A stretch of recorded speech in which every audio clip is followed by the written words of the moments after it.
오늘은 두 사람이 땅에서 합심하며 무엇이든지 구하면이라는 제목으로 말씀을 나누기를 원합니다. 우리 19절 말씀이 이번 한 주간 동안 우리가 묵상하고 함께 외울 수 있으면 외우는 말씀인데요. 다시 한번 읽도록 하겠습니다. 시작. 진실로 다시 너희에게 이르노니 너희 중에 두 사람이 땅에서 합심하여 무엇이든지 구하면 하늘에 계신 내 아버지께서 그들을 위하여 이루게 하시리라. Again, I tell you that if two of you on earth agree about anything you ask for, it will be done for you by my Father in heaven. 아멘. 제가 하와이에서 사역할 때 교제했던 우리 집사님들이 계십니다. 두 집사님 모두 미군으로 복무하고 있었습니다.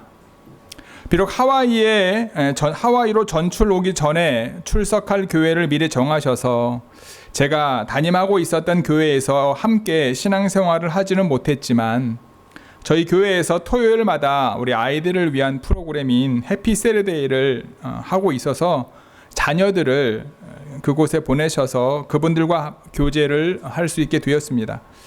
두 분 모두 미군 장교였습니다. 그분들과 이야기하다가 미군에 대해 이야기를 듣게 되었습니다. 한국 군대에서는요, 사관학교를 나와야 장교가 될 수 있습니다. 사병이 장교가 될 수 있는 방법은 없습니다.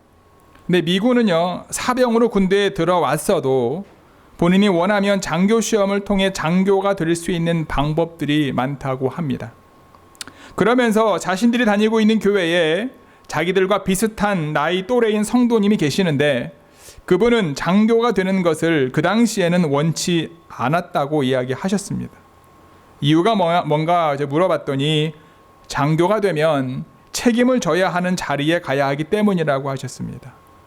사병은 자신에게 맡겨진 일만 하면 되지만 장교는 어떠한 일에 대한 결정을 해야 하고 그 결정에 대한 책임을 져야 하기 때문에 그 자리에 갈 준비가 아직 되지 않았다고 했습니다.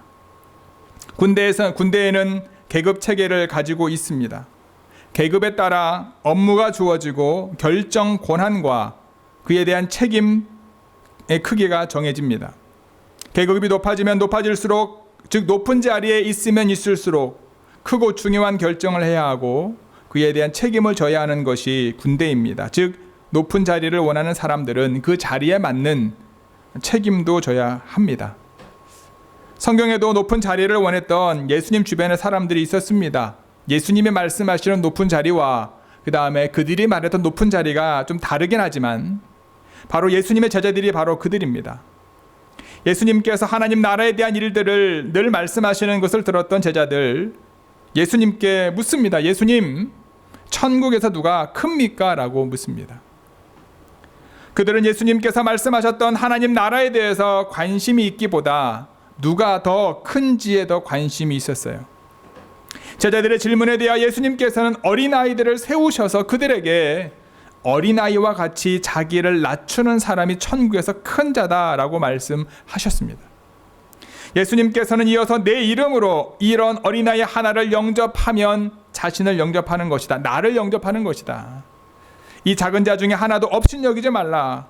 그들의 천사들이 하늘에 계신 내 아버지의 얼굴을 항상 배옵느니라.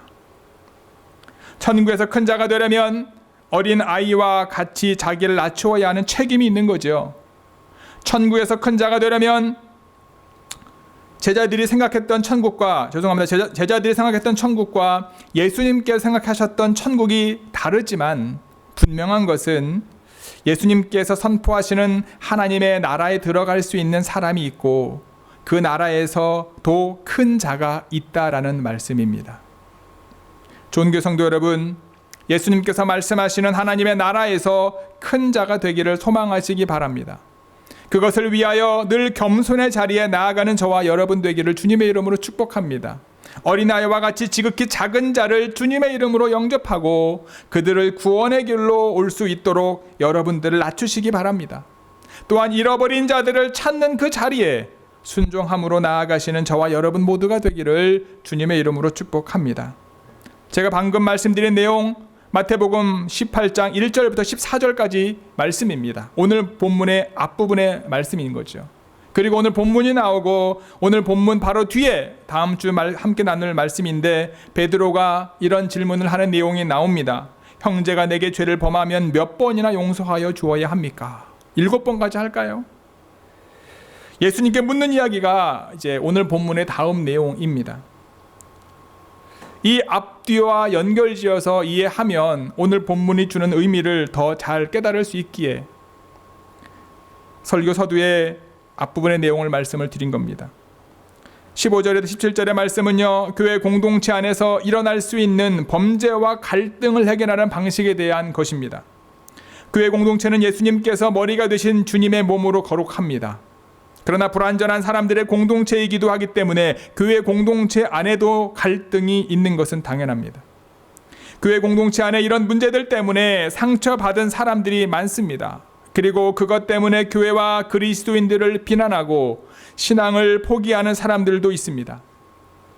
요즘 같은 한국 상황에서는요, 많은 사람들이 더욱더 교회를 비난하고 그리스도인들이 모든 사람들의 지탄의 대상이 되었습니다.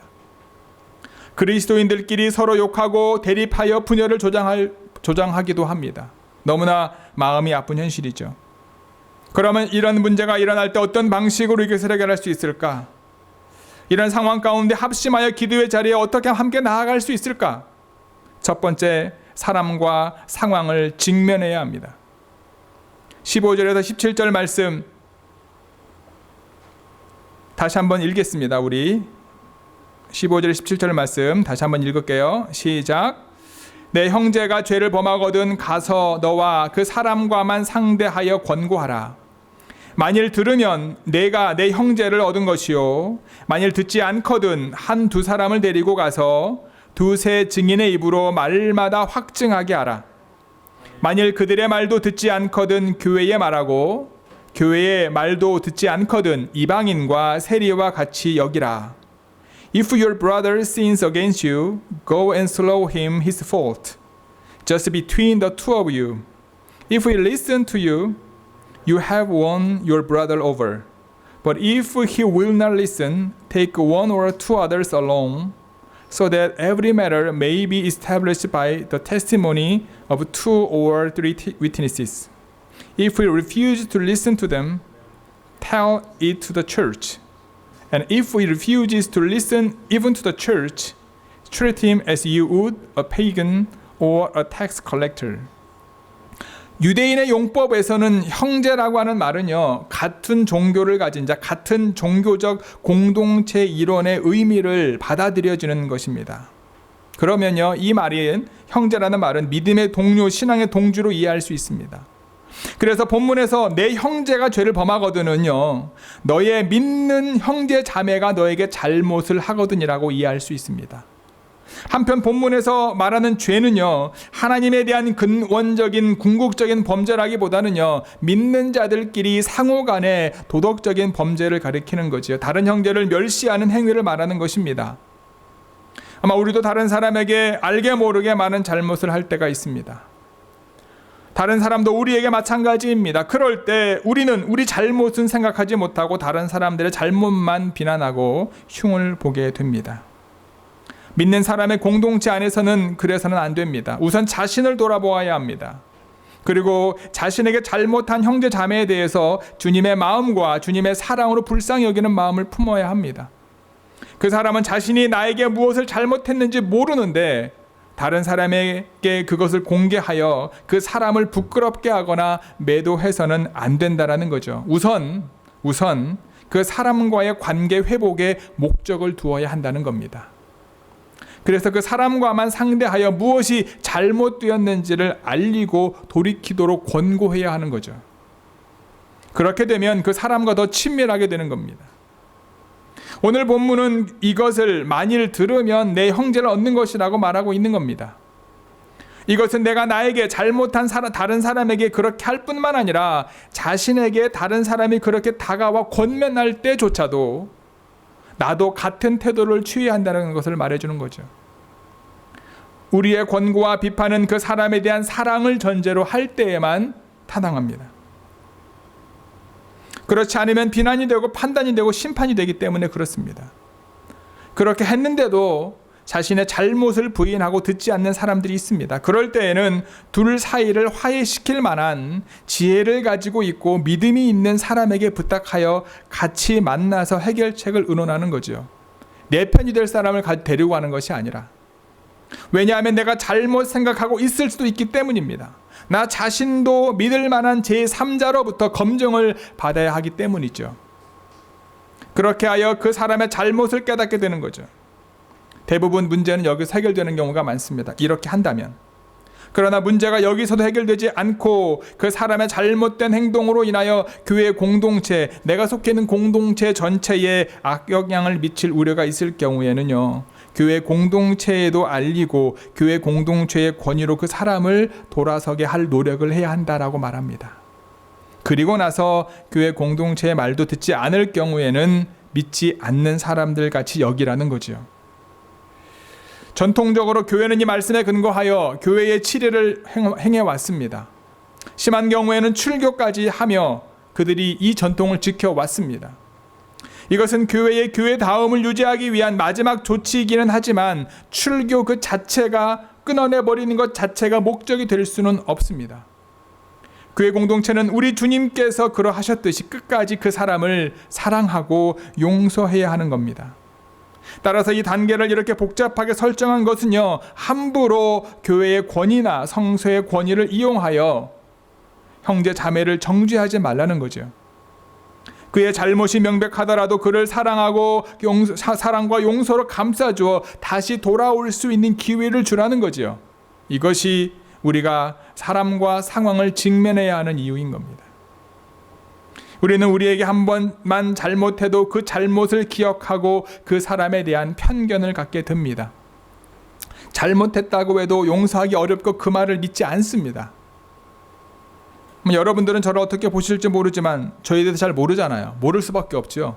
비록 온 지 1년이 지났지만 실제로 함께 대면해서 함께 교제한 건 6개월밖에 안 되잖아요. 그렇죠? 죄송하지만 저는요, 사람에 대한 편견을 가지고 있습니다.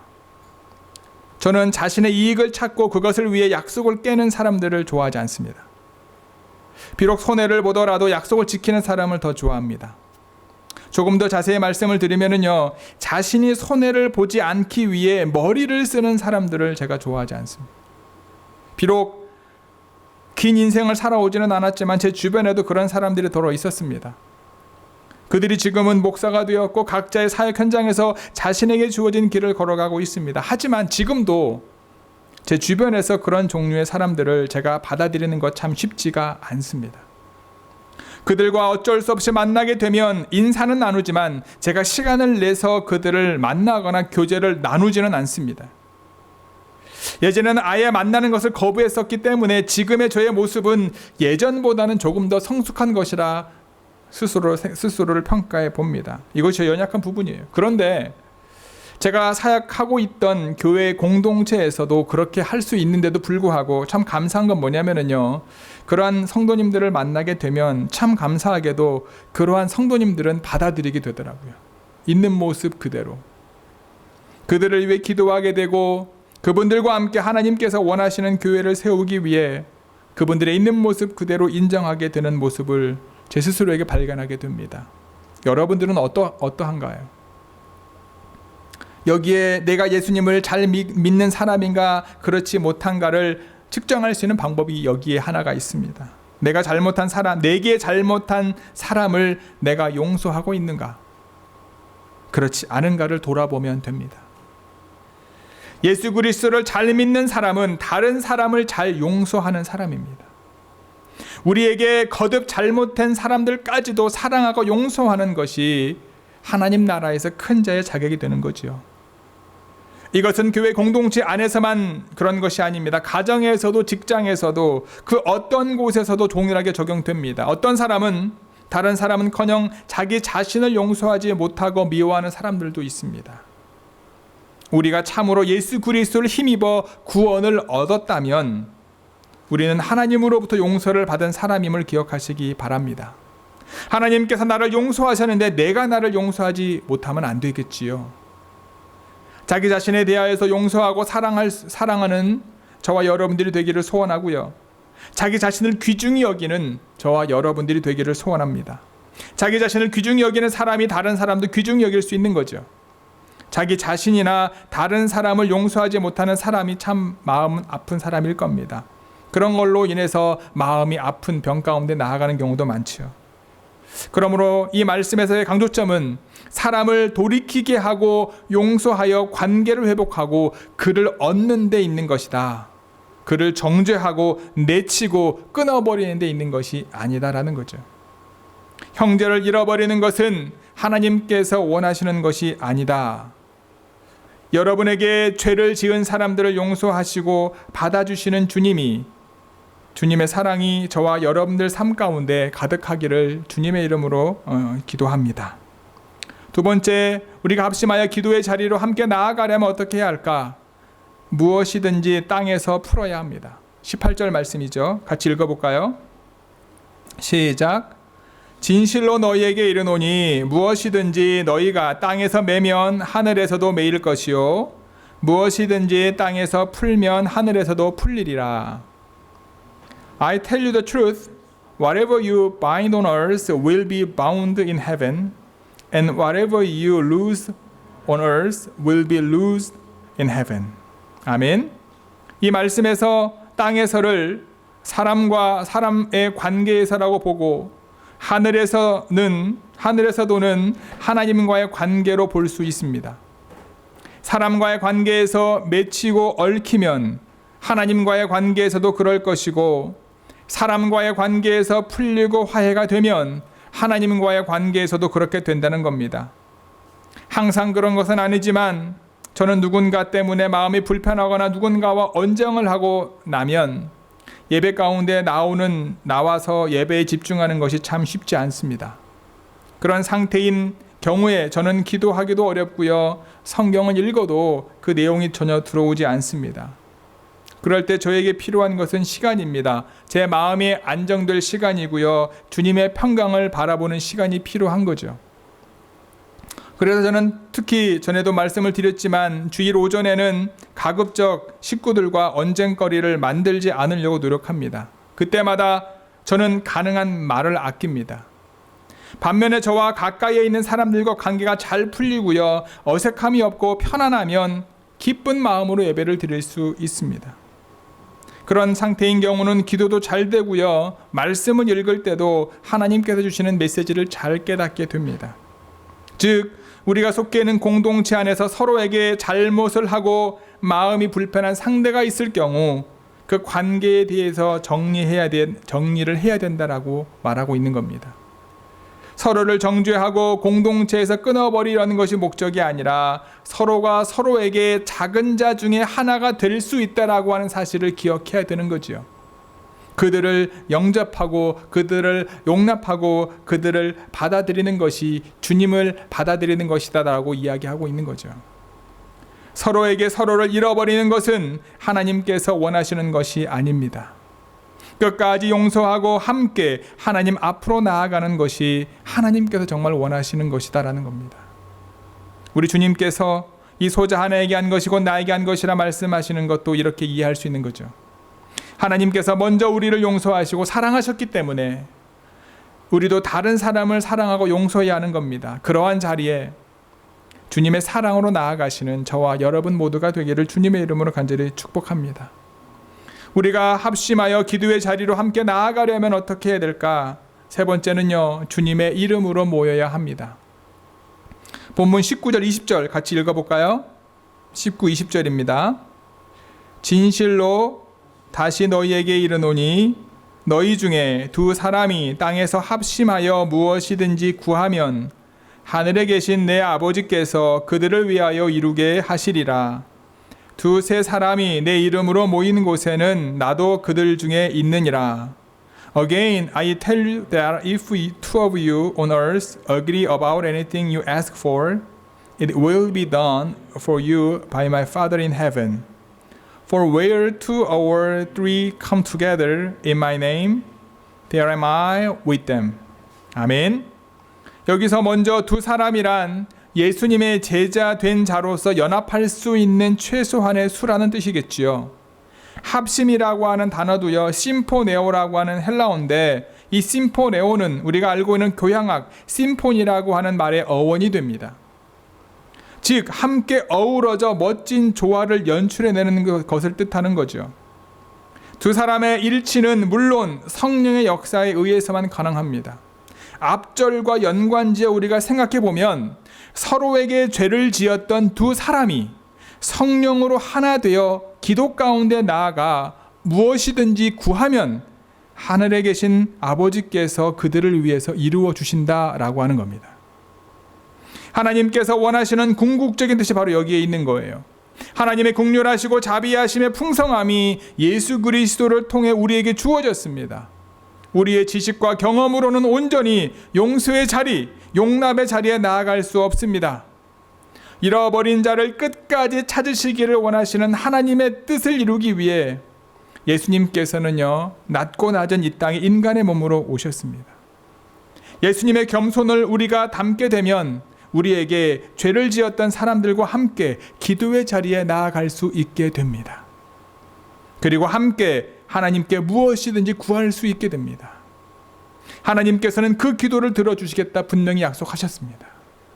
뿐만 아니라 두세 사람이 예수 그리스도의 이름으로 모이는 곳에 함께 있겠다고 약속하셨습니다. 어느 랍비가 휴가차 바닷가에 갔습니다. 해변가에 앉아 있는데 두 어린이가 모래성을 쌓고 있었습니다. 모래성에는 문도 만들었고 높은 성벽도 만들었습니다. 성벽도 두 겹으로 만들었습니다. 거의 끝나갈 무렵에 큰 파도가 갑자기 몰려와서 완전히 모래성을 허물어뜨려 버렸습니다. 자, 여러분들이 그 자리에서 그것을 보고 있었다면 뭐라고 말씀하시겠습니까?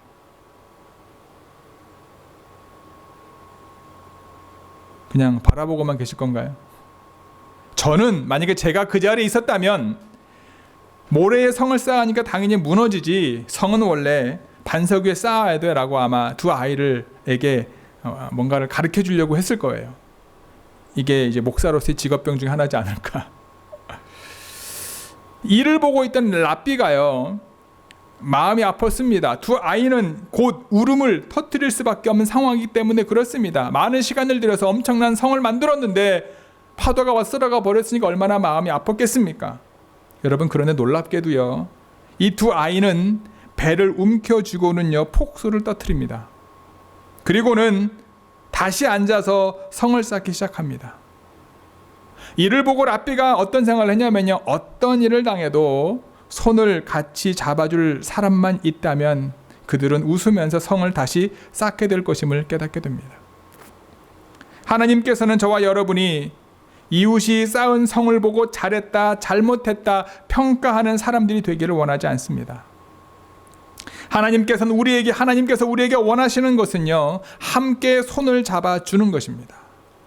우리가 서로 믿음으로 손을 잡아주는 것을 원하십니다. 더 나아가 믿음으로 함께 주님 앞에 나와 무릎을 꿇는 것을 원하십니다. 부부가 그럴 수가 있고, 형제가 그럴 수가 있고, 친구가 그럴 수가 있는 거죠. 좋은 교회 성도 여러분, 우리는 예수님께서 머리가 되신 몸의 지체들입니다. 우리 모두는 연약한 사람들이기 때문에 서로에게 상처를 줄 수 있습니다. 우리는 서로가 다른 삶의 환경에서 살아왔고 지금 처해 있는 상황에 대해서도 바라보는 시각이 같지 않기 때문에 서로에게 오해가 생길 수도 있습니다. 그런 일이 있을 때마다 오늘 말씀을 기억했으면 좋겠습니다. 여러분이 오해의 자리를 피하지 말고 기도하면서 그 상황을 직면하시기 바랍니다. 서로가 이해가 폭이 다르면 주변의 믿음의 리더들에게 중재를 부탁하고, 그래도 문제를 풀리지 않으면 교회에 이야기하여 함께 화해의 길로 나아갈 수 있도록 기도를 요청하시기를 바랍니다. 이것은 우리가 서로 함께 합심하여 이루어 가야 하는 것입니다. 주님은 그 자리 가운데 늘 함께 계실 겁니다. 그와 같이 우리 모두가 합심하여 함께 하나님께 기도하면 기도하는 것마다 하나님께서 응답해 줄 줄 믿습니다.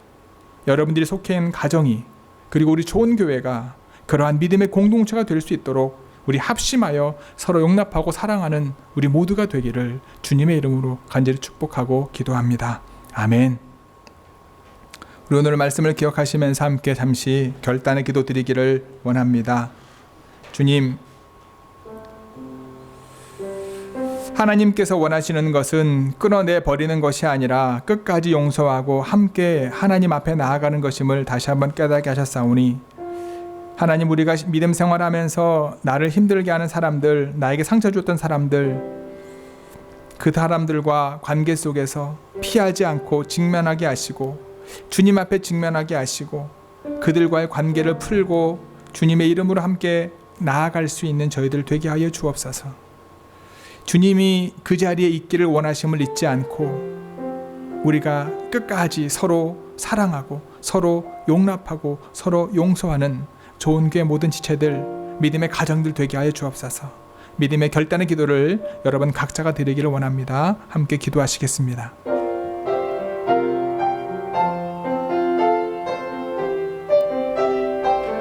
아버지, 오늘도 우리 안에 말씀의 은혜를 주심을 감사합니다. 주님, 우리가 합심하여 하나님 앞에 나아가 기도할 수 있는 것은 우리가 온전하기 때문이 아님을 기억합니다.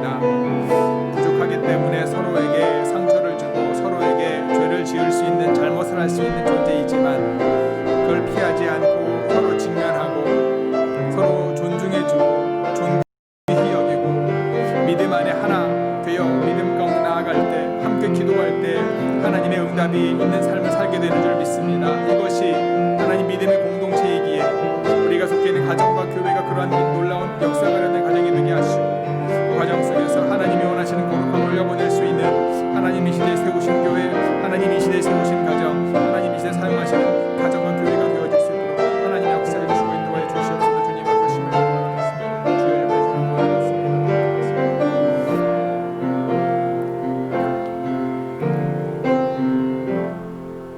하나님, 우리가 함께 기도의 자리로 나아갈 수 있는 이유는 우리가 완전해서가 아니라 비록 서로에게 상처를 줄 수도 있고 서로에게 아픔을 줄 수도 있는 관계지만 피하지 않고 주님의 사랑으로 서로를 용납하고 용서하고 믿음 안에 하나 되어 함께 하나님 앞에 나아갈 수 있는 것임을 잊지 않도록 저희들 마음속에 주님의 사랑이 충만케 하여 주옵소서. 함께 화해하고 믿음 가운데 나아가 합심하여 기도하면 하나님께서 기도하는 것마다 이루어 주시겠다 분명히 약속하셨습니다. 주님 또한 그 자리에 함께 있겠다고 말씀하셨습니다. 주여, 우리가 속해 있는 가정과 우리 좋은 교회와 우리 삶의 모든 자리 가운데 이 놀라운 은혜가 임하게 하여 주옵소서. 피하지 않게 하시고 하나님이 원하시는 거룩함 가운데 나아갈 때 하나님이 이 시대에 사용하시는 가정과 교회가 저희 각 가정과 우리 좋은 교회가 되어질 수 있도록, 하나님이 원하시는 거룩한 믿음의 통로가 되어질 수 있도록 주여 함께하여 주옵소서. 이 모든 말씀 우리 주 예수 그리스도의 이름으로 기도드렸사옵나이다. 아멘.